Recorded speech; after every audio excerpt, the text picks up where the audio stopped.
Bow! What's up, everybody? Thank you guys for tuning in to the Nick and Mal Show. I am Nick Johnson, one half of the Nick and Mal Show. Unfortunately, my brother Mally still is not able to be here today, but y'all gonna see him soon. This is my second time saying everything. We're not gonna tell no lies.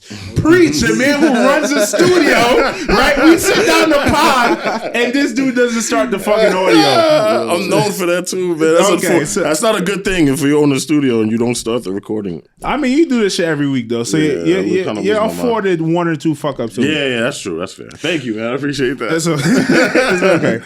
But we're interviewing Mally's cousin after this, and he's going to be there for that. I look forward to that interview. That is going to be a heartfelt interview, and it's going to be a lot of cool information in there because he's a person, he's in the entertainment business, he's making a name for himself, and he's been around some cool people. I'm not going to name drop here, but tune into that episode. Y'all going to find out the people that he's been around.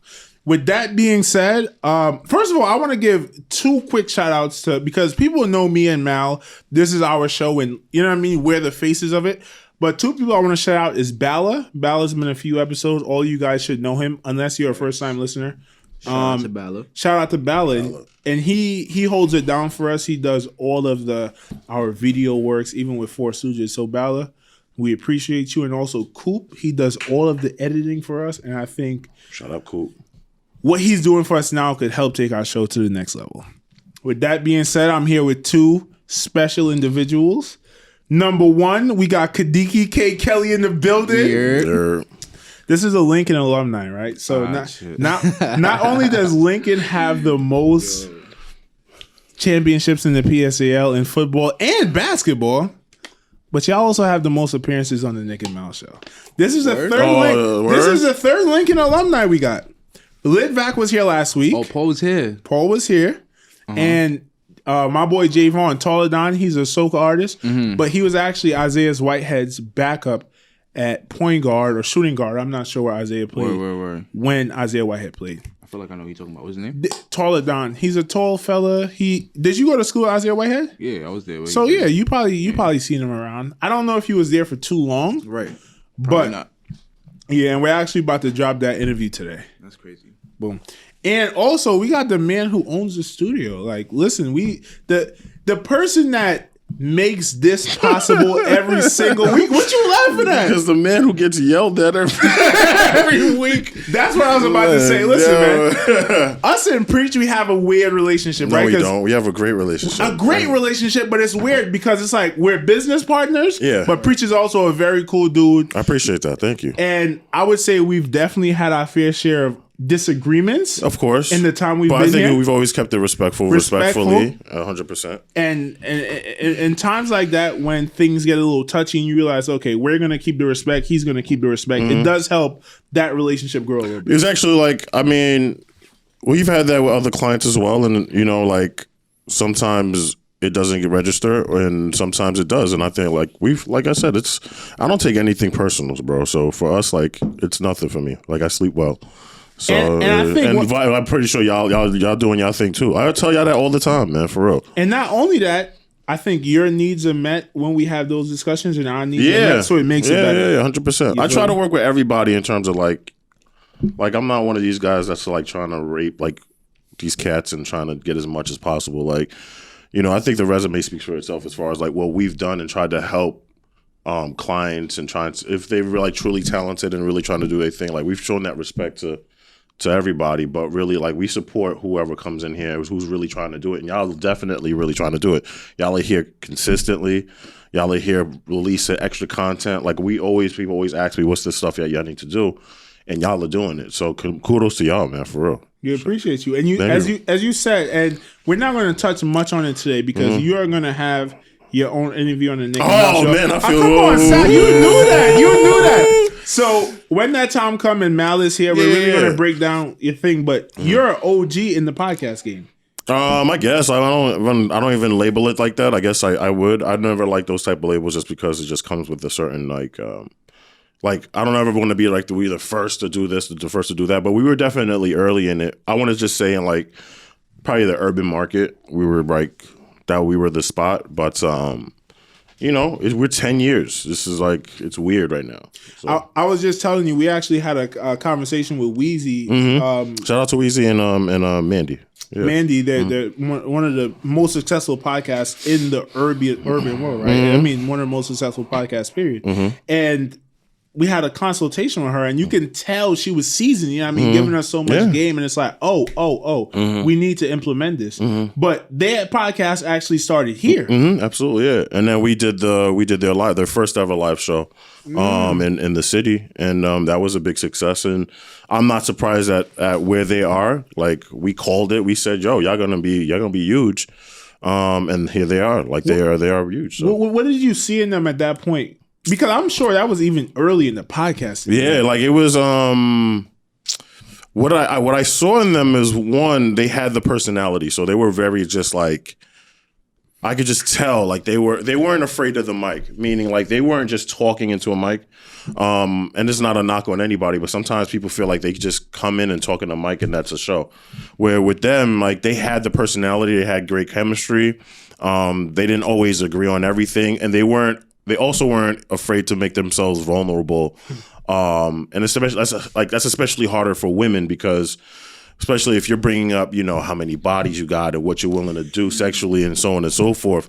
A stigma, especially with social media, a stigma is going to be put on you. So they were willing to deal with that. Like, and kudos to them. Like I said, and that shit is hard, bro. Sometimes I leave the podcast because I like.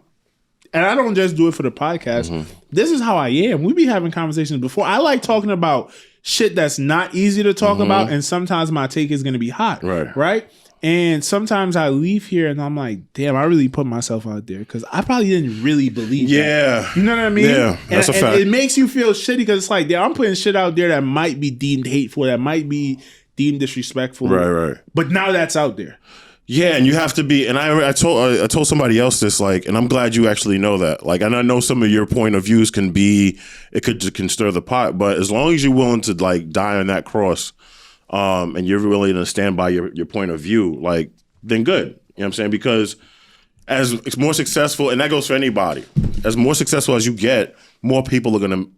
I don't want to say confront you, but interact with you and hold you accountable for what you say. Yes. That may not agree with you, and you just have to be able to be at an event or be anywhere and stand by that while you're having your omelet or whatever, like, or having your drink or whatever. You got to be able to stand by that. So as long as you're willing to do that, then Like even last week, I felt a little shitty. I kind of called out the Joe Budden podcast. Why is that? There was this one situation. We know how they came at Tory Lanez when with the news came out about Meg Thee Stallion. Mm-hmm. And I said, I get it. You know what I mean? That's a bad act if he did do it. But no one knows if he has done it or not. Yeah. He came out and he held his innocence. And then there was I don't know what the relationship is with the Joe Budden podcast and Fabio Foreign, if they're close friends, but it came out that he had put his hands on his pregnant baby mother. And now, again, I don't know if that's true. That's allegedly. Right.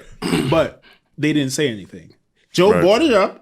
And it was like, basically, next topic. And from that point, I was already peeping the hypocrisy when Joe and them was going through the whole thing with Spotify and just the way he would talk about the business. I'm like, you're not being genuine. Right. Allegedly. This is how that's your point of view. That's your point of view. But I'm fine. not trying to shit on y'all because, as you said, like I do a podcast too, and we are all hypocrites at times, right? That's a human condition. We're all fucking hypocrites. 100%. You ever feel yourself being hypocritical, Kadeki? You can't help that. It's a part of us. It's part of being human. Like, you have to, like, you're not 100% honest all the time, you know? So it's some type of hypocrisy. So what's the key to that? Just acknowledging the fact that you are a hypocrite. I mean, because like, especially now, everybody got receipts. Everybody and their mother got DMs, they got everything. So like, look at the whole Michael Rapoport and KD thing. Like, he got fined for that. Do you see that? Yeah, like KD got fined for that. He got $50,000. Yo, Michael Rapoport is a forgot. Yo, like, who's No, but for real though, like a guy who makes a living off of shitting off of people, cutting ass. A dude is coming at you and you release that footage, or Michael Rapoport has to cut that check. That's crazy, man. Like, you have to cut that check. Whether KD was wrong or not, that's up to you. But as like, a man, you outed him, so hold that. Like, you got to cut that check for him. What you was about to say, Kadeki? No. I agree with that. Yeah. Like for real, like that was OD. Nah, but like you said, like you have to. Yeah, man, people have receipts, so yeah, I guess people are naturally hypocritical, but I mean. I think there's certain extents to it. We all have our weaknesses. We all like the what's that guy? The Derek Jackson situation out here telling men like, "Yo, you should do this with your." And my nigga, like you out here like, but no one. I'm not surprised. Like that's a hypocrite. Do you get flack for cheating on your shorty if she's mid? What do you mean mid? Yeah, what is that? She's mid. Oh man, that's crazy, boy. It's jokes, ladies and gentlemen. I'm trying to be entertaining. It's a podcast. With the way she looked in that video. Yeah, come on, bro. Like, oh man. I gotta say, if you decide to be on, like, stand on that stool with your man, okay? Mm-hmm. I mean, come on. Look better. Right. Listen, I didn't want to say it, but come on. I just kind of, and there's a topic that Kadeki brought up we're going to touch on, but I've ran into Kevin Samuels the first time, this week, the first time I kind of got onto him. And I think he's a very real dude. Because number one, he's professional. He looks professional. But he talk, not ghetto, but he talk like, you know what I mean? Right. Hood rat. Like he a real nigga. And I agree with a lot of the shit that he's saying. And what I wanted to ask you as a married man yourself, speaking for yourself, how responsible are you for the way that you look for your relationship, your physical fitness, the way you keep up yourself? Kadeki just lost a bunch of weight and you feel better. And I see you saying on IG, I don't ever want to go back to that. Yeah, right. Do you feel responsible if you're dating a girl and you gain that weight back and you know you don't look as good as you once did? Are you responsible for that? Are women responsible? As a man or as a woman? And a woman. For yourself, the way that you look. Man.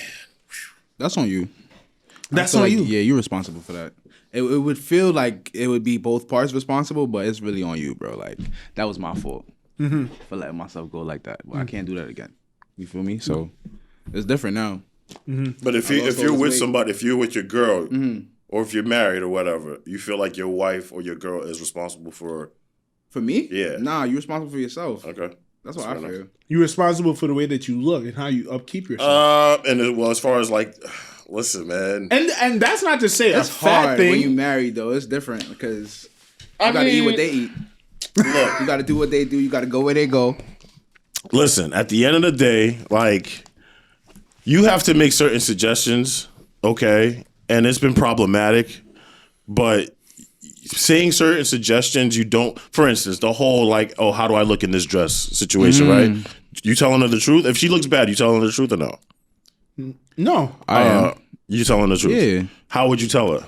I'm gonna be like, because you know you look good. You my girl. Like, you know you look good, but the dress don't just don't fit you. Like, I'm gonna be honest. Like, I'm not gonna want you coming outside with me looking crazy. They'll hear none of that but the no. Word. You know what I'm saying? Like, you gotta be nice about it. You can't just be like, oh hell no. Like, yeah, that's I'm like, you could try something else on, you know. I just don't feel like as his wife, I think she should have known better. Like, I'm gonna be putting myself out there, especially in a crazy situation like that. I think he's such a fucking bullshit artist, and I think because I listened to a podcast with him back in the day when he first got popping on Brilliant Idiots, because I think him and Charlamagne had a small beef, and Charlamagne invited him like, look, let's talk about this, and he was saying that he was a cheat in college. Shorty broke up with him when it did her thing. He did his thing. And he came back to her as a changed man. It's like, okay, let's change this relationship now. I think what he came back as was a bullshit artist. Yeah. So I think what he came back as was a bullshit artist, and he fed his girl a bunch of lies like, listen, you're perfect just the way you are. Because that's the type of shit he say, hey, ladies, you're good just the way you are. A man should be faithful to you. A man should do this and do that. And then not Derek Jackson, Chemo Samuels, what's his name? Kevin Samuels, right? He's gonna give it to you like, no, you need to upkeep yourself, right? So I think he feeds his wife a crock of shit that she doesn't even know how to keep herself accountable and understand that when you're about to be on camera, look presentable. Yo, I was weak the other day, and it goes to your point when Kevin Samuels was talking to. It went viral where he was describing this girl. I think she was like 5'3", but like 180 or something. And she was like, yo, like, you should be playing tailback.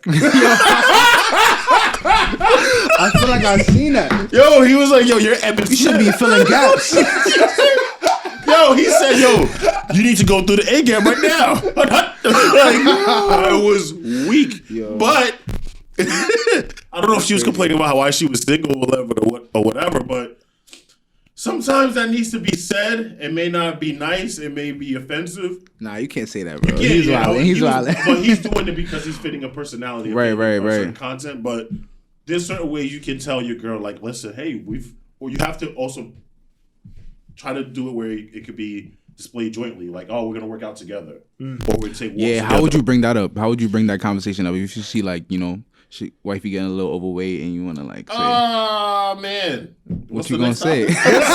This is what you do. Number one, what would you do? I love big girls. That's so you can't ask me if you look fat in that dress because I'm gonna say yes, and I'm attracted to it. Feel me? Yeah, you feel me? But I did at one point was dating somebody and I felt like they were gaining a little bit of weight, and not that I had an issue with it because I seemed like you're kind of giving up on yourself. So what I did was I'm a very abrasive person. I'm like, I didn't say it in a mean way. Like, you know what? You just need to work out. Like, just get your mind in the right place. And I feel like if y'all have the correct type of relationship, that goes over well. If your lady knows that you're not cheating, you're not outside looking at other people, she could only be but so offended. You can't you can't tell her nothing that's you can't be like, yo, I need you to lose 30 pounds. Right. Because that's pressure. Right. Exactly. Hey, just let's go to the gym 2-3 times a week. Let's eat healthy. Just you know what? Where you have the conversation. And then again, you got to be a dude that's in shape too. Yeah, you can't be talking shit and then you're like 300. Like, nigga, you fat. Like, you know, it's just touchy, man. You got to be careful with it, and then like that could scar them. Absolutely. And some women would then say it's abuse. Right? That would Everything be is crazy, abuse these days, bro. I'm just saying, like, you know, it was a verbal abuse, But they could say that to us though. With no problem. Like, yo, you getting fat, bro. Like, you need to get it together. The greatest guy in the world, but yeah, girls could say certain things to you, and we just have to. Yeah, you got to eat that. But we say it to them, and it's like, yo, you got to be a lot more sensitive. You got to say it a nicer way. Yeah. You know what I mean? Let me ask you, how much weight have you lost so far, Kadeki? I'm down 43 right now. Wow. Do you feel that when you piping? Wow. Like, yo, has the meat game improved? I kid you not. No funny shit. Yeah, low key. I mean, it's not no crazy difference because I'm me. You feel me? I'm me. You feel me? But yeah, like you lose 45 pounds, bro. You feel light. I'll be playing basketball. I'll be doing all types of shit now, bro. It's crazy. How did you lose the weight? I started on the CMOS. So like in the summer, yo, shout out to Clean System. Where the camera? I gotta look right here. You're right here. Shout out to Clean System, man. Shout out to Andem. But nah, that Clean System though, like take like 2 teaspoons a day, put in like a shake or something, and it really just helps me like with my diet. Like I don't crave for certain things no more. Like I don't eat as much, and like it helps me like I don't know. Like you get more energy from it too. Like, there's a couple things that you want to do it. It's like, I'm telling you right now, number one, I think it has 98 of the 103 essential minerals that your body has. So basically, it is your body in gel form. Okay, and it gives you all of those nutrients. But also, it's like natural pre-workout. If you're sleepy at night and you got to do something, take a scoop of that. And you don't feel just... And it's like an instant effect. It gives you instantly. Yeah, like, I really take it, like, right before my workouts. Last time I used to bike ride a lot. Bike riding kills you. A 12-hour bike ride, you're dead. Before my bike rides, I take a scoop of CMOS, and it felt like I took a fucking monster or something. Right. But it's clean energy. It's so clean that it feels natural, bro. It's gonna help the stroke game too. It's amazing. But to Kadeki's point, when I started taking the CMOS, what I realized is like my body became. It just came to. I feel like it was where it should be. I wasn't craving as much. Right? We think that. Well, we do have a lot of eating problems, myself included, and a big part of that is the sugar.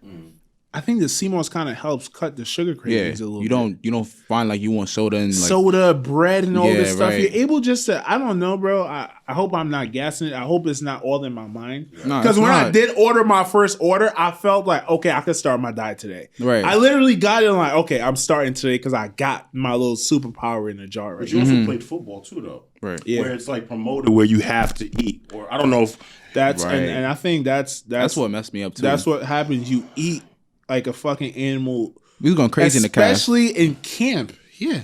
was going crazy in the calf every And day, calf bro. niggas are 6 sit down. pieces of That's chicken. what I'm about to say. Like, so For the what? coaches is like, yo, you have to make this amount of weight, or you have to do this. I mean, they would want you to make a certain amount. They're not forcing you, Okay. obviously, but you personally, you would want to hit a certain amount of weight. Like you'd be like, yo, I'm trying to get to like 230 this year, like like. Or even say after a 2-8 practice, right, in camp, your body, you've burnt more calories than you ever could in any gym session. Right. Practicing 2 times a day of football, your body naturally wants 5 burgers. Right. Naturally, you want to eat 5 burgers and 10 chicken wings and 2 cups of soda. Right. And then you stop playing football and you're not that active anymore. How is that transition? For me, that's what messed me up. The eating habits stayed the same, and I was nowhere near as active anymore. Right.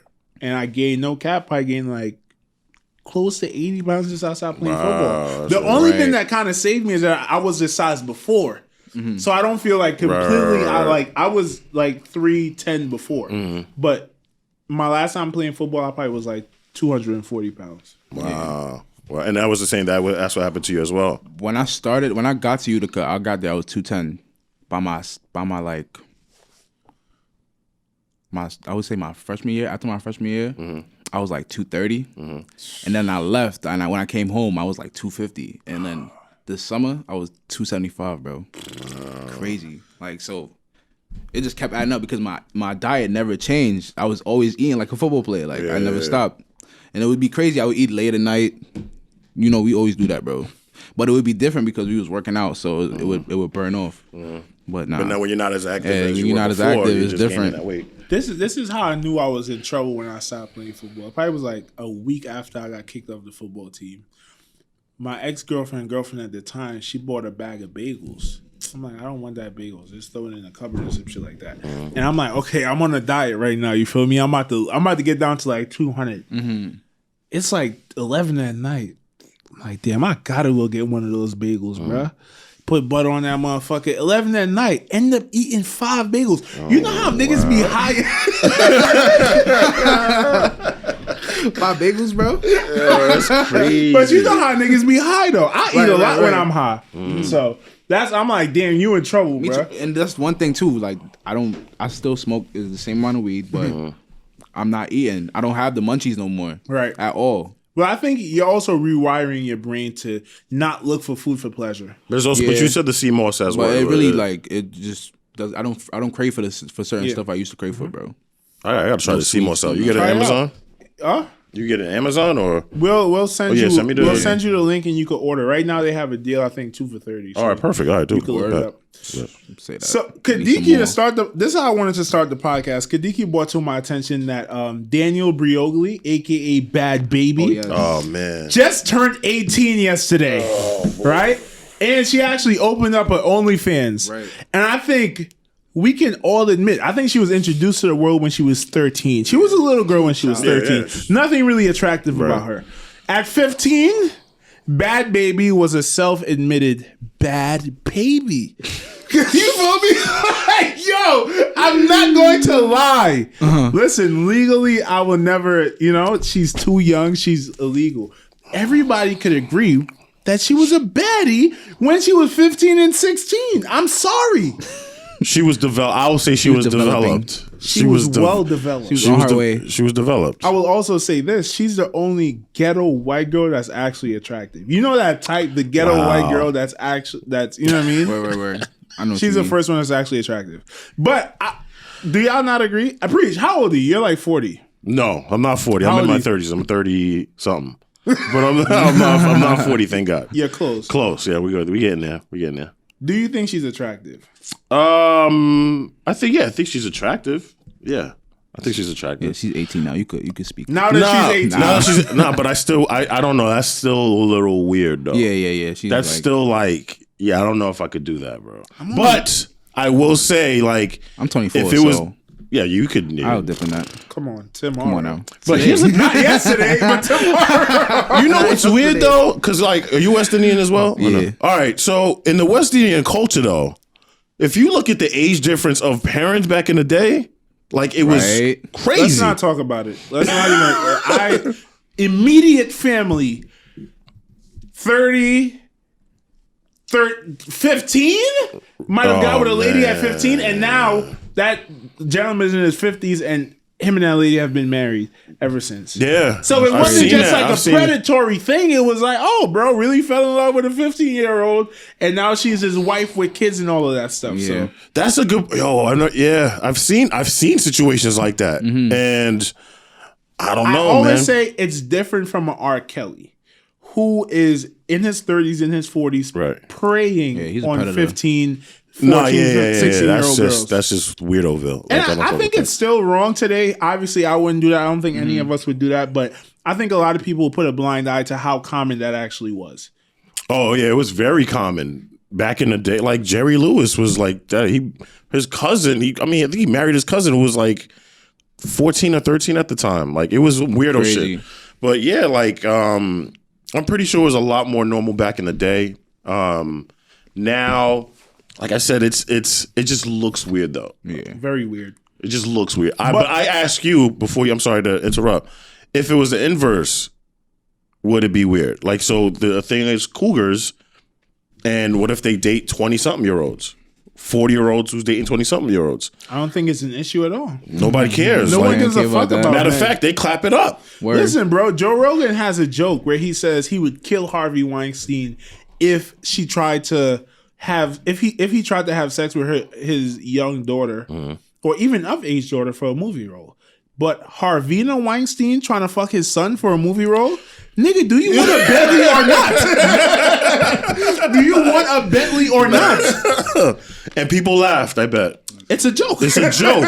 And people were like, ha, ha, ha, ha. But the thing about comedians is always seriousness in the joke. Yeah, I think that's one of the principles of comedy. It has to be, you have to at least, you have to either take an extremely bad situation and make it benign. Right. Like how you take a guy like Harvey Weinstein and make it into a joke, or a complete benign situation and make it exaggerated, which is what Jerry Seinfeld does. Yeah, exactly. So, but if you had a daughter, would things change? absolutely. Right. I'm killing Harvey Weinstein. Okay. But Harvina Weinstein, she could fuck my son. I don't care. All right, sure. And if you, same thing with you. If you have, you have, I don't know if you have kids. You have No, I don't kids. do that. So if you had a daughter, though, No. that's not flying. But your son, do you care if your 18-year-old son has sex with a 30-year-old woman? Nah, I wouldn't care. I wouldn't care. I feel like you would push him towards it. I wouldn't push him towards it. them up. Nah, yo, it's crazy because I wouldn't. It's different because I don't know what I would be like as a father. I don't know if I would change up because I would say one thing right now and be a completely change different up, dad right, because right, that's crazy. Like 13, probably 15, maybe 15. I'll be like, all right, bro, or 16, maybe, all right, bro. But 13, that's a little. That's yeah, 13 is aggressive. No, Yeah, that's way too young. That's aggressive. Like that's OD. But an 8-year-old son is with like a 32-year-old woman. What are you getting from that? I mean, listen, I'll let him rock. Listen, man. Make sure you get in that bag, bro. That's what I'm saying. Growing up, my mom always made sure to tell me, I don't know why she always told me this, now it makes sense. Nick, never fuck with no young girls. And this was coming up when I was like 16, 17. It's like, Nick, they don't play with that shit, especially in America. This is not Trinidad. Do not be 20. If you 20, don't even fuck with a 17-year-old girl. Right. And she always told me that, right? And now with this Daniel Briogli situation, Bad Baby, I can tell why, because I think my mom understood at the time that there are going to be these young women That's not who acting are their age. extremely attractive at it's the young age of crazy. 16 yeah, and 17. it's a fact. It's a You feel me? fact. I don't know what's in the milk, bro, but for real. But we can see that now. Now I think as Does a she even go to community, school? nah, she been homeschooled. I think that's what her mom was beefing over. She made didn't $1 wanna go to million school. in 6 hours, bro. And That's crazy. I think as a community, we need to talk about that very touchy situation and how men can be demonized that are not really demons for maybe messing with a Daniel Briogli. You know what I mean? Even though I say don't do it, but let's understand the difference between, because you know they try to put everything in one box. All of that is 100%. rape. But is it really? Is that, if a 20-year-old wants to sleep with the 17-year-old Daniel Briogli, is that really rape? I mean, but technically, if you look at like a 19-year-old messing with a 16-year-old, that's considered. Exactly. Right. That's considered, And that could happen naturally in high school. Right, exactly. You're a Right. junior dating your girl that's a freshman. Now you're 18 and your girl's still 16. Yeah. We all got to do all how that came about. The consent. That's what's important in a situation like that. Yes, consent is important. At the same time, I'm not with it because the law is crazy. The law is the law. Shit would backfire at you. Parents will come at you because it's like she could consent, but then the parent could say like, "Oh nah." Yeah. You know, like I'm not okay with. And this. then, are you considered you're a sexual considered a right sexual offender? No different than and someone then that you're on that physically list. raped on a that woman. list now? Nah, bro. Yeah, that's why you. I'm That's good. why my mom made sure to tell me stay away from that. But as we could see by Mrs. Lady's numbers, Miss Bad Baby's numbers, that a lot of dudes had their eyes open. Yeah, you could tell niggas was like It was waiting on the. It was waiting. Like, They said what? Let me ask you a question. Who did it better? Who did the 18th birthday better? Remember when Tiger and Kylie Jenner were just friends? Oh yeah. Yo. They were just friends, and then she turned 18, and all of a sudden, like, yo, this is my girlfriend now. Son. Yeah, that was crazy. But he was like wild. waiting, bro. Like, yeah, he could. It was just very blatant. You know You what I'm saying? redshirted her. So who did it better? Who did the 18th birthday better? Kylie Jenner or Danielle Briot? Well, she made a bag, and I mean, that's a great question. I would. For who did it better in terms of, was it Tiger that did it better, or was it Daniel with Bad Baby did it better, or was it Kylie Jenner who did it better? Kylie Jenner or Danielle Briot? I would say. I'd say Bad Baby because Bad Baby knew it. Like, she essentially took a 15 minutes of fame and stretched it. Genius. Stretched I don't think she it. gets credit for her genius. She stretched that For 5 years. for 5 years, pretty Yeah. much. And I don't think it's stopping now. No. I don't think she stretched it. I think she used it to create a fucking. She leveraged it, yeah. She leveraged it perfectly. Yeah, 100%. 100%. And you can't knock her for it. Like, she ain't hurting nobody. You know what I mean? And, Dr. Phil is out here. I guess he's owed a check too. Because he put her on the platform to do it too. Yes, So it is what it is. But nah, shout out to her making $1 million in 6 hours. That's impressive. That's Wall Street numbers, bro. This is actually a topic. It's crazy that this came up. I was actually thinking to myself this week, in the most respectful way, this lady has a husband. Her husband is an upstanding citizen of our culture, Jay-Z.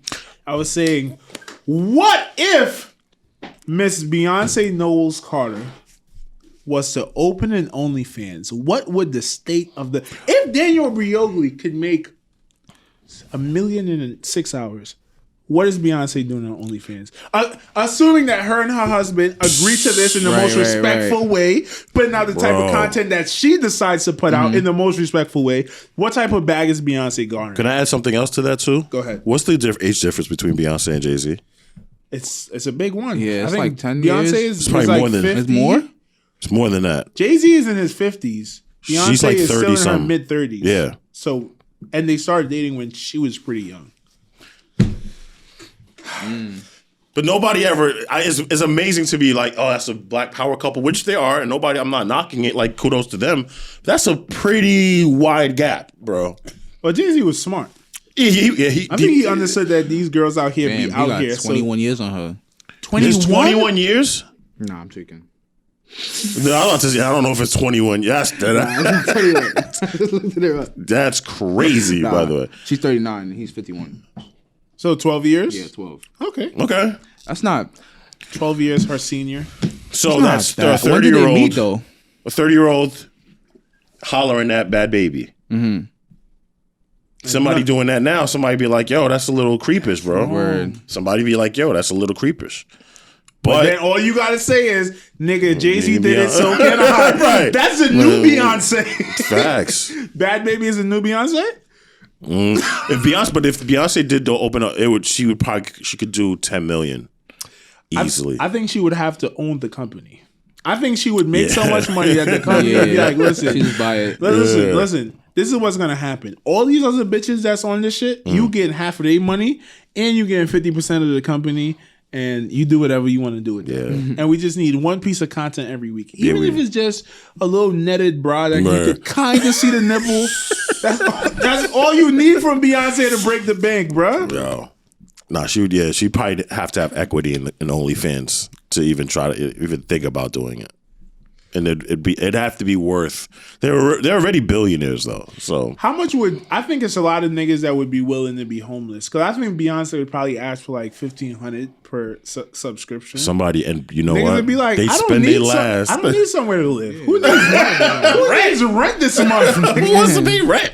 I'm trying to see Beyonce titties. Like it's people would do that. I don't know, but what does that say as us as a society, bro? Like we're that thirsty? It's weird, bro. It's weird. Like I've always thought that with the free porn on the internet, that kind of destroyed the porn game. Yeah. But it's like it built like I think our appetite is so hungry for nude women and women having sex that it grew. You understand what I'm saying? Yeah, 100%. When we want to pay for it now. Yeah. That's crazy. It's like they knew it was a drug. It's kind of like the content. Thinking about it now, the porn game was ahead of the content game today. Andrew Schultz is a big fan of this. Comedians before used to hoard their content, and then they would try to be funny enough, get recognized by a talent evaluator, and they put out a comedy special. That is not the game anymore. The game is you put out all of your content, the people like it, and then they want more. And that's how you make your money now. Because we realize there's an insatiable appetite for content. If your content is good, they will listen to 6 hours of podcast per week of 100%. So the porn industry probably knew, like, okay, let's give it to them free. Let's get all these motherfuckers hooked. There's a lot of there's a lot of lonely niggas out there. It just is what it is. There's just a lot, man, and there aren't that still watch it. There's a lot of niggas who have regular lives, who have regular careers, who are married, who have girlfriends, they have 5 side chicks, and they still will watch porn. You know what I'm saying? Like that's something. You're right. It's a drug for certain people. Real shit. Have y'all ever beat y'all meat after y'all had sex? Right after? Not right after, but in the same day? Yeah. Yeah. It's kind of like, yo, I should be satisfied, but shorty, I'm really do it. Yeah. Same day, yep. Did it and she left. This nigga went on his phone, pulled up the Uber, and then clicked on Safari. It's so weird you actually meant, because I'm trying I'm not trying to watch any of that no more. Word? Me too. Yeah, like I haven't watched it in. No, it was like yesterday. But besides, not real talk. Like I'm trying to not watch it anymore because it does. So I feel like it does do something to the mental psyche. Like I don't think it's good. It can be. I feel like my expectations is real high right now. Well, not really. I never felt that. A lot of people say that, but I've never even though I watch porn, I never really felt like I expected that. I know, okay, so I would say this one thing. Coming up as a young guy that watched porn before I had sex, maybe you thought what was pleasurable to a woman was different. Past. I thought really just going crazy is what was pleasurable to a woman. It's absolutely not. No. And then I'm like, wait, you don't like that? You want me to go slow? Yeah, I never seen Brian Pumper going slow. What are you talking about? Pinky never wanted it slow. Man. And you gotta remember, the accessibility is so easy now. Right. Back in my day, we had if we found our uncle or our pop stash on CDs, right? VHS, bro. VHS. We had the VCRs and all that. We had to fast forward. I have none of that experience. Y'all had internet porn when y'all just. That's not true. I was being my meet to DVDs when I was. The DVDs. I was in Trinidad, so it was. Okay. Well, yeah, DVDs was and then we had BET Uncut. We had all types of different shit back in. It was weird. We couldn't trust certain links because then our computer was gonna get a virus that was gonna destroy our shit. You know what? We had American Pie. That was the first. The first time I jerked off was American Pie. That's crazy. Seeing all them white titties. I'm in Trinidad. It's titties, man. You don't give a fuck. You don't give a shit at the time, brand man. New. Yeah. I got caught too. Word. Yeah, I got caught a lot of times. I'm from a big family, so the house is always packed. You gotta really. Wait, so they caught you mid while you were doing? I was quick with it. I was quick on the draw. Hey, what you talking about? Why you breathing heavy? I got asthma. It's a little, nigga, it's hot. And they ain't say nothing to you, or no? I got my ass whooped for jerking off. Which is weird. I don't know why was that a thing. Like y'all knew better than me. I'm a young horny boy. What do y'all expect? What do y'all expect? Like y'all think I just figured out that it feels so pleasurable to play with my Johnson and I'm gonna just stop it because you beat my ass? Oh, this is wrong. I can't do this. I didn't understand that. But it's also weird because like I messed with a girl from Germany before. Sex out there is so much liberal than it is here. Like they had like it's very the way they look at the US when it comes to sex, they're like, yo, y'all are lames. Y'all. Apparently in Italy, it is the same like in a marriage, cheating on your wife is like forgetting to take the trash out. Like you fucking forgot to take the trash out. Don't ever do it again. Okay, I'll see you in bed. Like, see you in bed. And same thing, the women cheat too. But apparently it's not a big deal because they're liberal with the way they feel about sex. Yeah, but just sex in general. Like I know they have like, she told me, I don't know, I've never been in it. Like they have like sex shows, like it's the movies and shit. Like you could buy a ticket and go watch. Live porn. Yeah, like it's theaters. Very liberal out there though. And they smashing in the movie theater and shit. I don't know. I don't. But from my understanding, sex is looked at as something as like more, just an activity of just pleasure as opposed to. Oh my God! Like when the whole Janet Jackson shit happened, like they looking at it like, yo, it's a titty. Like I relax. never understood why. So I was in Trinidad at the time, right? And I kind of like it's one of those big pop culture things that everyone's gonna mention every now and then. Why was her titty being out such a big deal? At the time, because first of all, nobody had ever seen it. 1, 2 is the biggest star in the world. Nobody's ever seen it. No, they never. Like to be honest with you, like it's the Super Bowl halftime show, so everybody's watching. Right. And I think it was a whole bunch of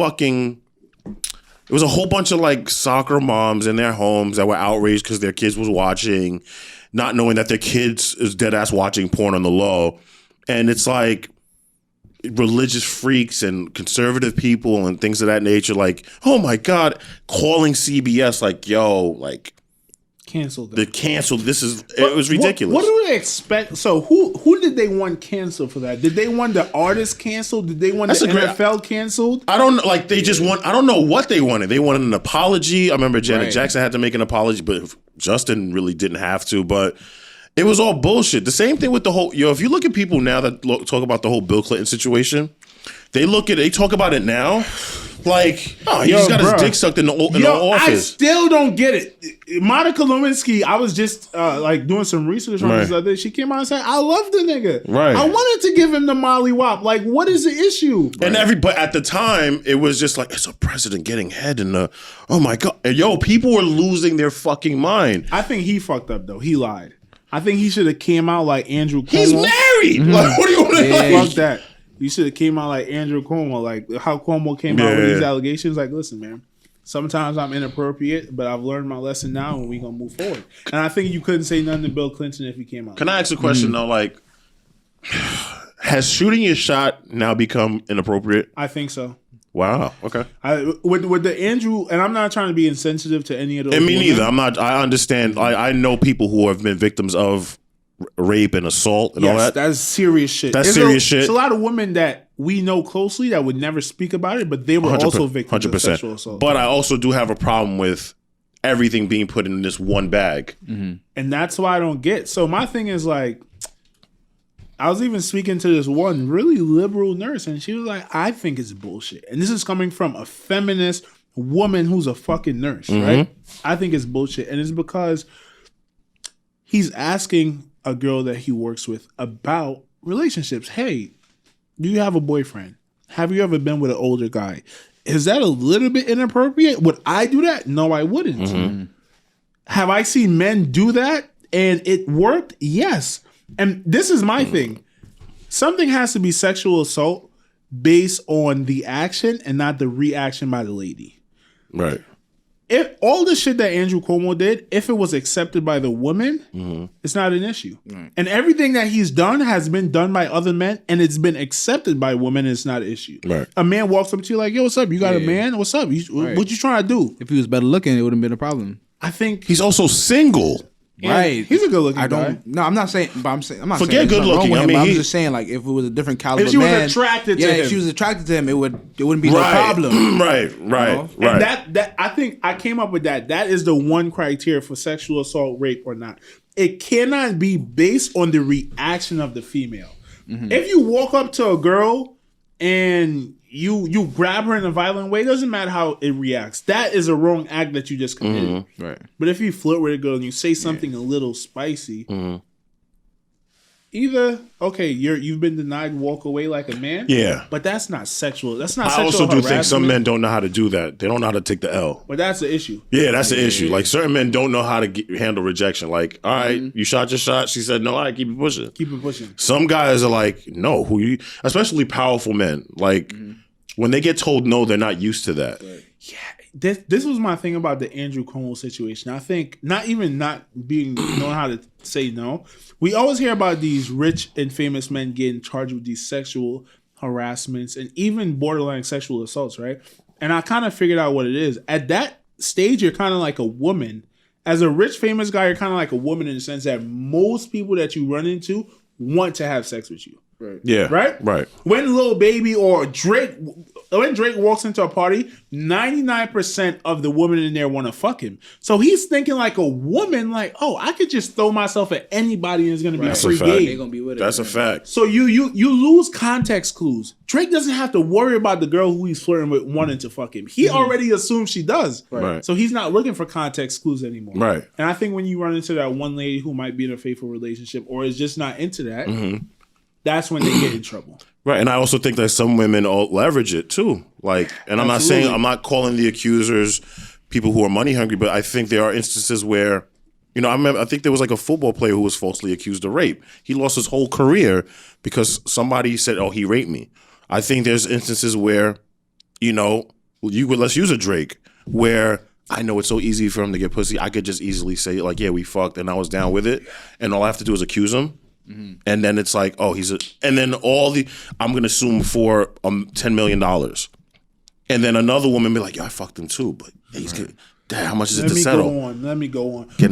Or Andrew Cuomo might have hit on me a few years ago. Right. I didn't really like it, but wait, this is a thing now? This is a class action suit. Let's go. Let's go. So that's when you go from one lady to 30? Wait, what happened? Yeah. Did y'all all like this? Like, what the fuck happened? Word.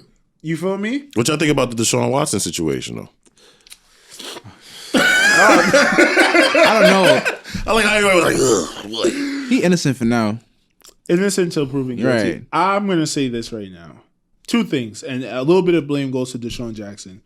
But first is, it's just like the Cuomo situation where he was just the apple of the country's eye. Everyone loved him. And all of a sudden it turned. And it's bullshit now. They're talking about, oh, he got his brother a test. And somehow that is a bad thing. Right. There's literally articles about that in the news. Wait, what you mean?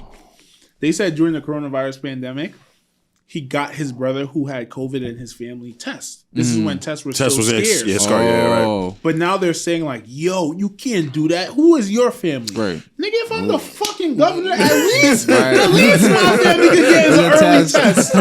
You think I worked this hard for, nigga? That's a fact. That's OD. That's a fact, yeah. So I just don't understand the whole DMing for massages. Like, I don't know why you need to do that. This is the DeShaun Watson situation. It's a little weird that you're trying to get away from the Texans, and now all of a sudden all this shit starts coming out. And the Texans are not defending you.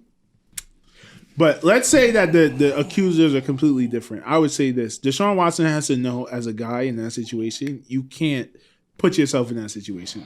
Let's assume that he's 1,000% innocent. You can't put yourself in that situation. Well, what's the situation? Meaning, in a like, room by yourself, butt naked, with just a woman, no other witnesses, in something that should be transactional. Can I ask you a question though? Go ahead. Because we're talking about him receiving I don't know massages. Massages. I don't know if this was truly massages. Because who's deep? You're an NFL football player, bro. Right. Okay. Is this I'm just gonna fly you out and I'm into massages and you know what it is and y'all with it? Because girls get flown out all the time. They brag about it. Look at the No Jumpers podcast. One chick talking about she gave the whole franchise brain. Okay. So was this a situation where it was he was abusive and was like you held the girl's head down and forced her to give oral? And that's the thing. One girl said he did. I don't think she said. Well, she said she passed out. He forced her to give him sex, to give him head, not held her down and. Oh right. Well, she said. I believe she said she passed out, and then he that's what I'm saying. Like some of it just doesn't. To me, it just sounds like he flew out girls that knew what was up, and things happened, and it was what it is. What it is, and maybe a couple girls weren't with it, and it got to because if you notice, he hasn't been charged criminally. Right.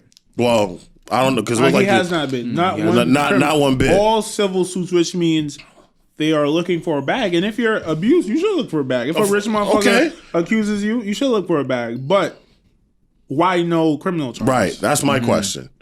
Especially as a woman who should be trying to protect other women and making sure that these evil motherfuckers pay the price. Yeah, not just in money, but go to jail. 100%. I agree with you.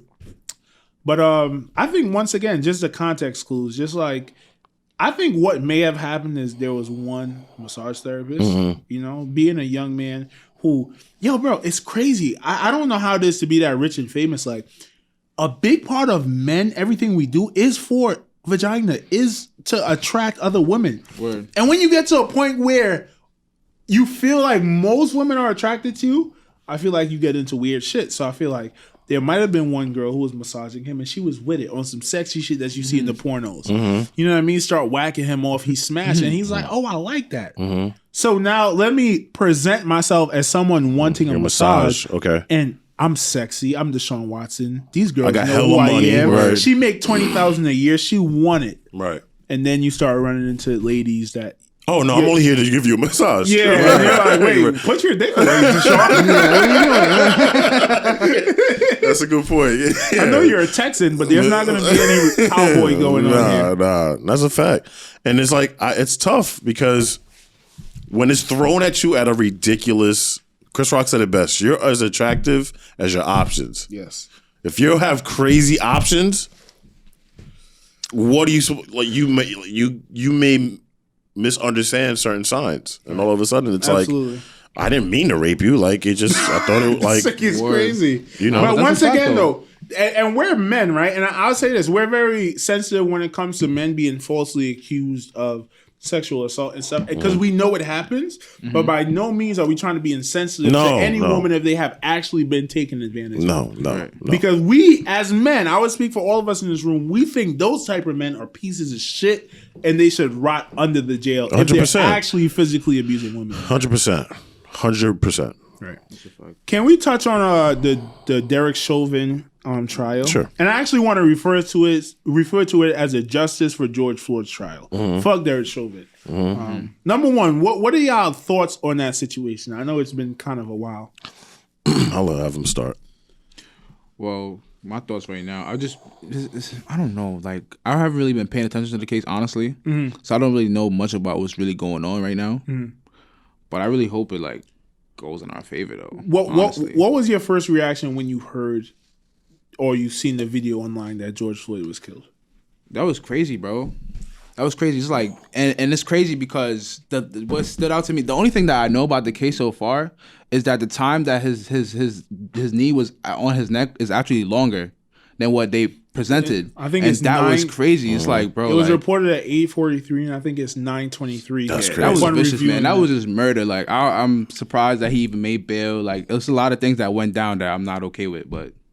I don't think he made bail. Bro. He's been arrested. No, he's been locked up the whole time. His cold. Okay, yeah, the other ones made bail, right? Yeah. But even that though.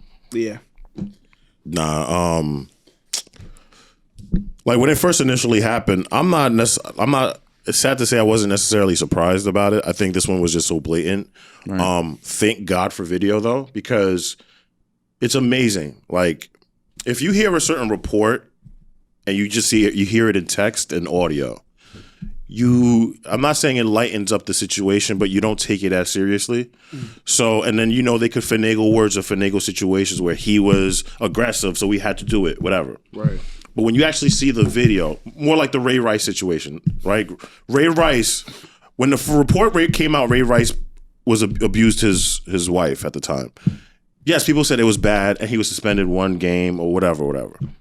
Then when you saw the video, you were like, "Oh shit!" Like that was really bad, right? Like he actually abused. He abused. You knocked her out, like, and he got kicked out the league. And mind you, we didn't even see the punch. Right. Imagine if we seen the punch. No, you saw the punch. You saw the punch. You saw the punch. There's a punch. You see him punch her. Oh, I just thought you seen her knocked out. No, that's what you see the punch, and he was out cold. That's so in contrast with in comparison to that, like you see a man like over somebody's head for that long of a period of time, and people telling you like, "Yo, get off of him, you got him, he's handcuffed, you got him." And the other officers around are like just standing, like you saw the Asian one who was just standing there. It's like, don't do drug, kids. Like, all right, you're mocking the situation. Like, do your job, be professional. Right.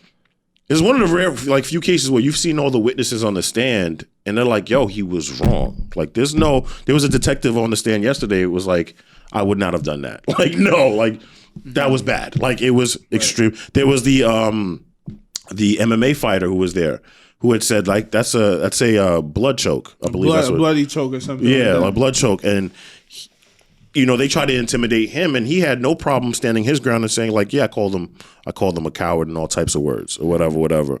There was an EMT there saying, "I just wanted to help because it doesn't take a genius to do chest compressions. Like, do your fucking job." And they literally was over his, like, at the end of the day, if this guy is acquitted in any way, he's not going to be. He's not going to be. Yo, I'm just saying this right now. If there's any way this guy is acquitted, it's going to get super bad. We thought this summer was the summer prior was bad. Yeah. It's going to get super ugly. Yeah. Like, it's going to get bad, bro. I think there's zero chance that he gets it. I hope you're right. His argument is idiotic. Their argument is that George Floyd was on drugs, which he was. Right. He took opioids. And the prosecutors who are trying to prosecute Derek Chauvin made sure to make a point of that. Yes, he was on drugs. Yes, his wife, they also battled with it. And the thing about it is he had an opioid addiction. We all know someone with an opioid. So it's not the same defamation that you once thought it was. Because shit, my grandmother has an opioid addiction. Does that mean that a nigga should kneel on her neck and kill her? Right. You feel me? Right. So that was I don't think there's a chance that he gets off. No. I hope you're right, my guy. I would say this. This is my biggest takeaway. And maybe you disagree. Maybe a lot of black people disagree. I think the riots served this purpose. Okay. The looting, sir, I didn't really agree with the looting, but it served this purpose. I would say the defund the police thing, you mentioned it. There was a cop on stage. Every single cop that they interviewed said it was wrong. There was not one cop defending that. And I think I've never defended the defund the police thing. I think it was misguided hate. And this is the reason why. That doesn't make sense. This is the reason why. I think, is there systematic racism in the police system? Yes.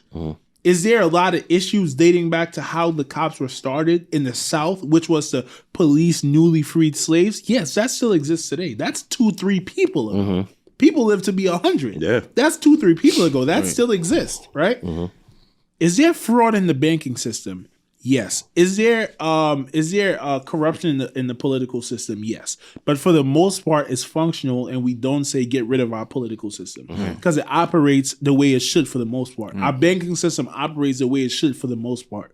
And I think while those grievances does occur in the police system due to giving sometimes racist white men power over the people that they hate the most, you're going to have these situations. Right. And in today's society where we have a camera phone for everything, you're going to get a lot of those on camera. And black people, we're going to be emotionally riled up when we've seen that because it's been happening for hundreds of years. Right. But I think for the most part, the police system works properly. And I think we're seeing that now with the past mass shootings, right? We've seen a cop go in there and give his life up. And that's commendable. Because whether you're black or white, your grandmother, your sister, your mother could have been in there. Well, that's your job, though. That's it. Sure, it's your job, bro, but it's still a job that I think we need to give more respect than working at fucking 7-Eleven or something like that. I agree with you to a certain extent, but I think the narrative of the whole defund the police, just like it always is misdirected in a certain way where they take the phrasing as it is, defund the police. They want to just get rid of police. No, that's not what it was based upon. It was based upon these police budgets that were astronomical and saying, all right, well, instead of investing all this money into a police system that, like, I don't know why they got certain gear that they have, they're not in the military, okay? Right. So instead of allocating, and we're not saying all of it, but it's taking some of that money and putting it more into these communities, whether it was, I look at it like there needs to be a way, and I don't know it all. There needs to be a way where we can provide mental health guidance from early. Mm-hmm. So whether it's building facilities where we can have these kids go there and have somebody to talk to, or give them activities, or all these things that like keep them preoccupied. Let's take money out that budget and then let's just reinvest it into certain programs that can help these kids out. But when I was 14 years old or 13 years old, my first interaction with police, I got a gun pulled out on me. Right. I was leaving a pizzeria. Two of my other friends, we were walking up the block. They straight make a U-turn. They pull guns out on us and are like, yo, get down, we're not fucking playing.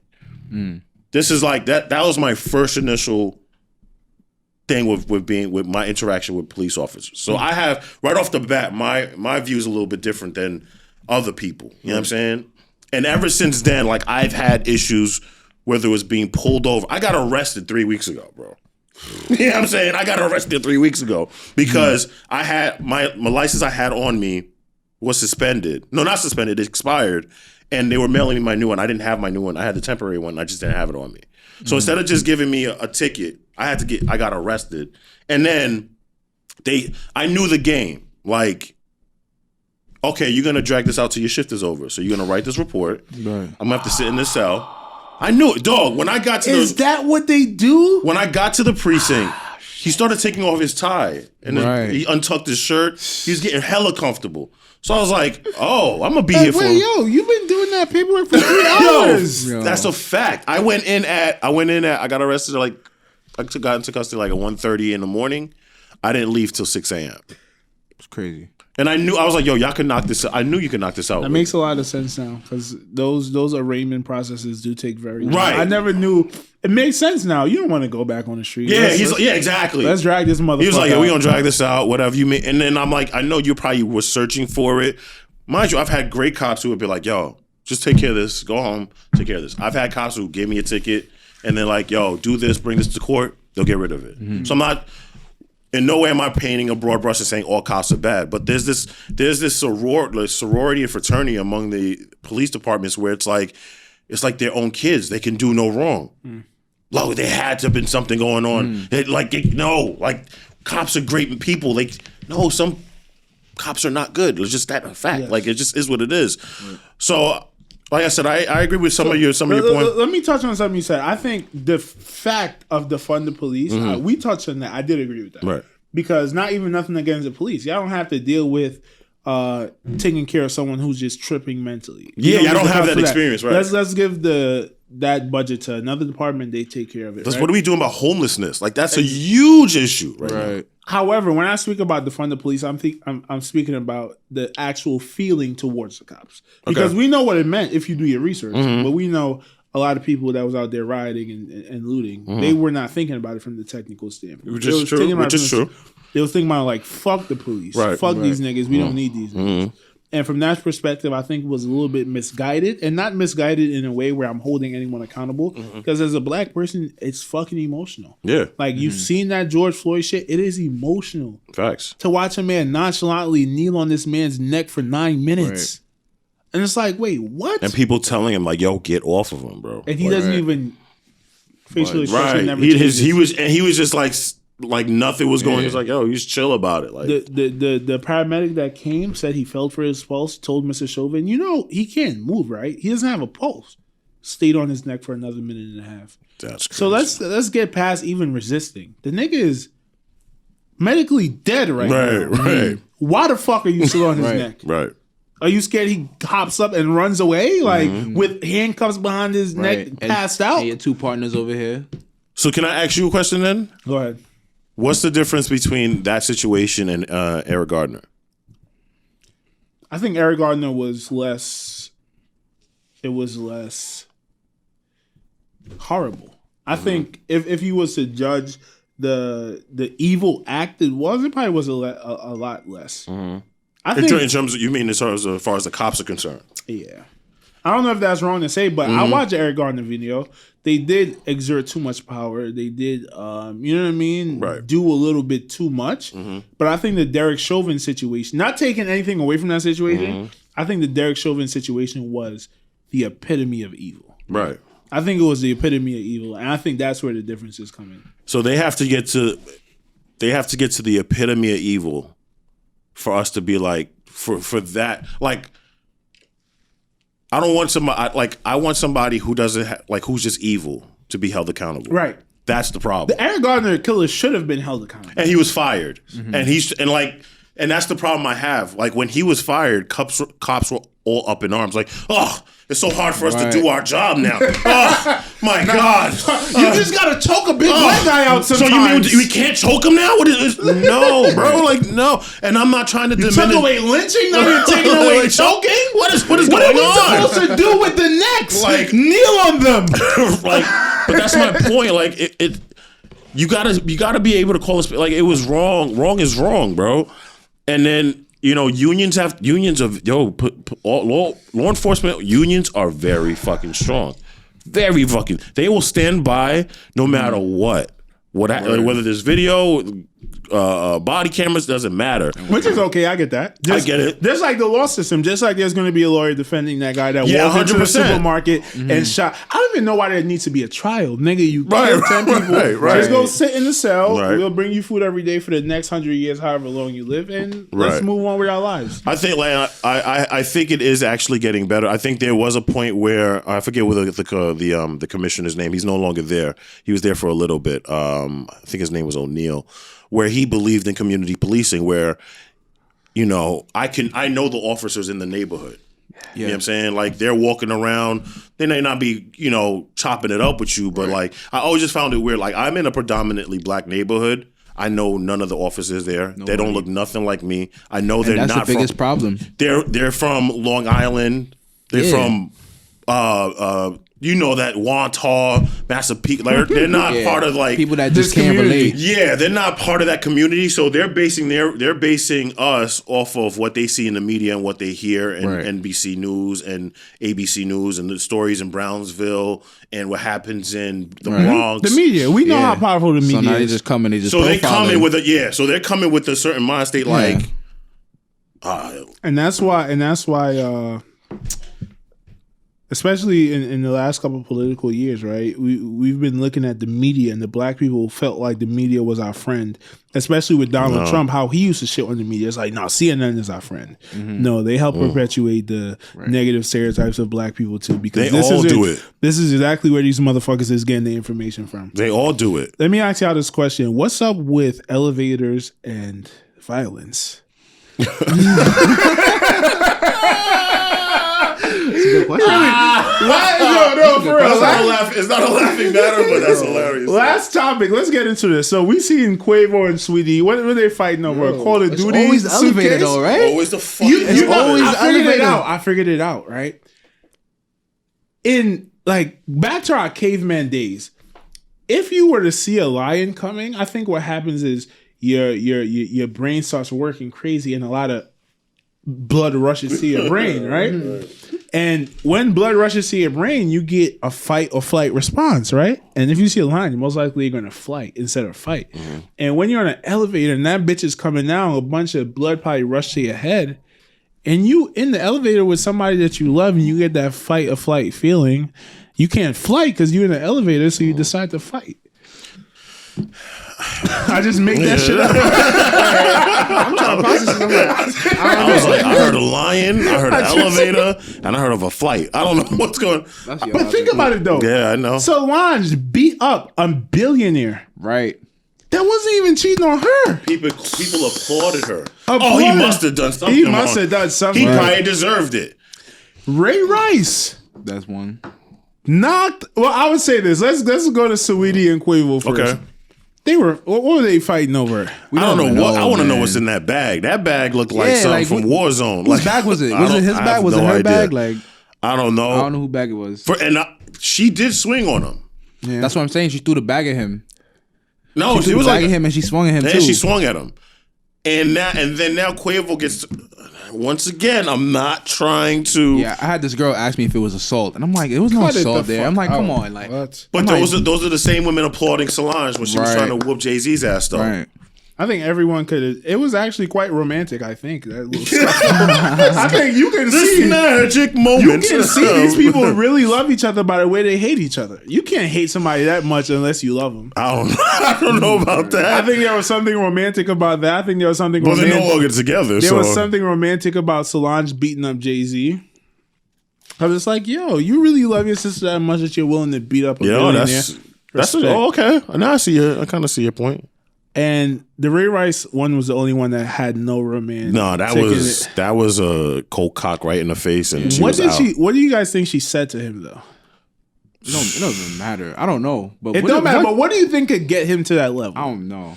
I think we all have a certain trigger. What could it be though? Like, I figured it out. Was that the first time? What's the maddest? What's the maddest you've ever been?